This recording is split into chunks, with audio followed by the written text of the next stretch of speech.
જામનગર નજીક બેડીના દરિયામાં આવેલા પિરોટન ટાપુ કે જ્યાં ધાર્મિક સ્થળ વગેરે ઊભા થઈ ગયા હતા કે જે હકીકતમાં દબાણ હોવાનું તંત્રને ધ્યાનમાં આવ્યું હતું.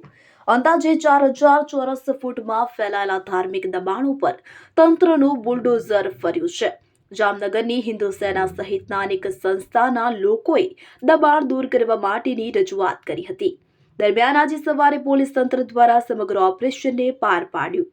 જો કે કામગીરી ગુપ્ત રાખવામાં આવી છે. પહેલી સવારથી મોટી પોલીસ ટુકડી પિરોટન ટાપુ પર બોટ મારફતે પહોંચી હતી અને ત્યાં ડિમોલેશન હાથ ધરી લેવામાં આવ્યું હોવાનું જાણવા મળી રહ્યું છે. ગુજરાતનો 1600 કિલોમીટરનો લાંબો દરિયા કિનારો કે જે અતિ સંવેદનશીલ ગણવામાં આવે છે. સોનાની દાણચોરી હોય કે RDX લેન્ડિંગ, અરબી સમુદ્ર અને તેમાં સૌરાષ્ટ્રનો દરિયાઈ સીમા વિસ્તાર હંમેશા કેન્દ્ર સ્થાને રહ્યો છે. ભૂતકાળમાં પિરોટન ટાપુ પર શંકાસ્પદ આવાગમન પ્રવૃત્તિઓ સામે આવી હતી કે જેને લઈને હિન્દુ સેના સહિત અનેક ધાર્મિક સંસ્થાઓએ તંત્રનું આ બાબતે ધ્યાન દોર્યું હતું. ત્યારબાદ વહીવટી તંત્ર દ્વારા આ ટાપુ પર લોકોના આવાગમન પર રોક લગાવવામાં આવી હતી. પિરોટન ટાપુ દરિયાઈ જીવસૃષ્ટિ અને કુદરતી સૌંદર્યને કારણે મરીન નેશનલ પાર્ક તરીકે ઓળખાય છે. આ ટાપુ પર અનેક પ્રકારની દરિયાઈ જીવસૃષ્ટિ દ્રશ્યમાન થાય છે. આ ટાપુ સૌંદર્યની સાથે સાથે એટલો જ સંવેદનશીલ પણ ગણવામાં આવે છે. મરીન નેશનલ પાર્ક તરીકે ઓળખાતા ટાપુ પર માનવ વસાહત માટે પરવાનગી નથી. વિસ્તારમાં માનવ વસાહત જ શક્ય નથી. ત્યાં ધાર્મિક સંસ્થાનો પણ વિકસ્યા હતા. ધાર્મિક સંસ્થાઓ દ્વારા આ વિષયને લઈને અનેક વખત વન વિભાગ, કલેક્ટર ઓફિસ, GMB, મરીન પોલીસને અનેક વખત રજૂઆતો કરવામાં આવી હતી.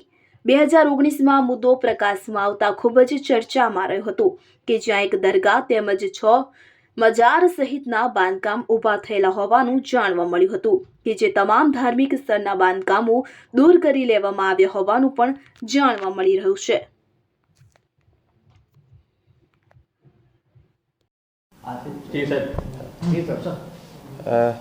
જામનગરમાં અત્યારે જે ગેરકાયદેસર દબાણ છે, આ ગેરકાયદેસર દબાણની જે ડ્રાઈવ ચાલી રહી છે, આ ડ્રાઈવના દરમિયાન કાલે આપણે ઐતિહાસિક મહત્વનો જે પિરોટન ટાપુ છે, આ ઉપર 2 દિવસથી જે ગેરકાયદેસર દબાણ છે આની કાર્યવાહી ચાલુ છે. અને અત્યાર સુધી ટોટલ 9 જેટલા ધાર્મિક દબાણ હતા અને લગભગ 4,000 જે ચોરસ મીટરના આસપાસની જે જગ્યા છે આ અત્યારે ખુલ્લી કરવામાં આવેલ છે. અને આજે હું આપને કહી દઉં કે જે પિરોટન જે ટાપુ છે આપણા દેશ માટે બહુ ઇમ્પોર્ટન્ટ ટાપુ છે. અને પિરોટન જે ટાપુને આસપાસ લગભગ 5 જેટલા આપણા SPM કાર્યરત છે. અને એ જે SPM છે આ SPMમાંથી એક જે ભારત, ઓમાન અને બીજા પણ જે ત્યાં SPM છે આમે લગભગ દેશનો 60% જેટલો જે ક્રૂડ ઓઇલ છે આ ક્રૂડ ઓઇલ પણ આને માધ્યમથી આપણે દેશમાં સપ્લાય થાય છે. અને બીજો જે આ પિરોટન ટાપુ છે, આ પિરોટન ટાપુ મરીન નેશનલ પાર્કનો હિસ્સો છે અને ત્યાં કોરલ અને બીજા ઘણા બધા જે સમુદ્રી જીવ છે ત્યાં હોય છે. અને આના કારણ પણ આપણે માટે ઘણું ઇમ્પોર્ટન્ટ છે. અને ગેરકાયદેસર ધાર્મિક દબાણોને કારણે ત્યાં અવૈધ રૂપથી ઘણા બધા લોકોની અવર જવર થતી હતી. આને કારણે આપણા જે ઔદ્યોગિક જે મોટા આપણા જે વાઇટલ જે ઇન્સ્ટોલેશન છે આને અને આપણા નેવીના, એરફોર્સના જે બેઝ છે આને માટે પણ સામુદ્રિક સુરક્ષાથી દ્રષ્ટિ ઘણા મોટા પ્રશ્ન સમયાંતરે ઊભા થતા હતા. અને આ પ્રશ્નોને ધ્યાનમાં લઈને અને વન વિભાગ સાથે મળીને અને આ કાર્યવાહી કરવામાં આવેલ છે. અને જે પણ આપણે સમુદ્રી સુરક્ષાને લઈને આપણે દેશની જે એકતા અને અખંડતાને પ્રભાવિત કરવાવાળા કોઈ પણ વસ્તુ હોય અને આપણી જે એનર્જી જે સિક્યોરિટી છે આને પ્રભાવિત કરવાવાળી જે વસ્તુઓ છે આ ઉપર અત્યારે સરકાર દ્વારા કડકાઈથી કાર્યવાહી કરવામાં આવે છે.